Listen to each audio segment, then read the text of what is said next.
Верниците од католичката вероисповед, дел од протестантите и православните христијани кои времето го сметаат според Грегоријанскиот календар, денеска го слават големиот христијански празник Божик, раѓањето на Исус Христос.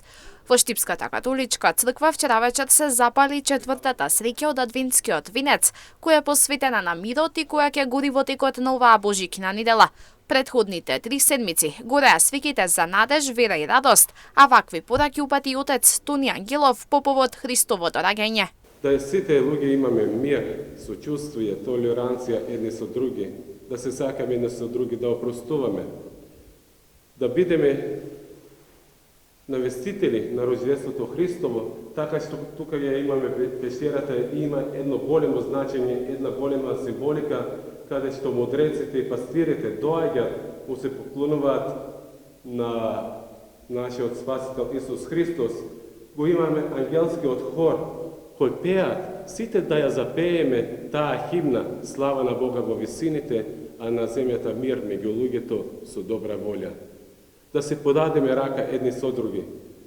Каде што има темнина, ние да видиме светло, каде што има жалост, да носиме таму радост.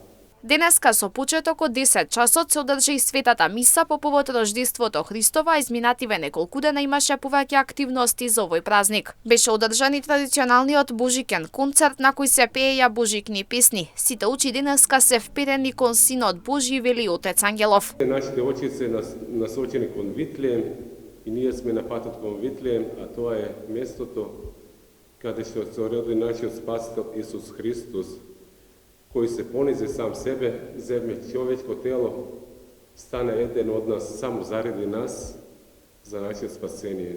Овие денови имаме прилика да се помириме со својот ближен, своја фамилија можеби, да се помириме со Бог, посебно преку светата исповед, светата тајна исповед, така со чисто срце и душа да го дочекаме овој наш голем празник. Црквата Свето Благовештение во Штип го опфаќа источниот регион и за една деценија колку што функционира, број околу 1000 верници. Божик денеска го слават и грчката, бугарската, романската, украинската и грузиската православна црква, кои го прифатија Грегоријанскиот календар.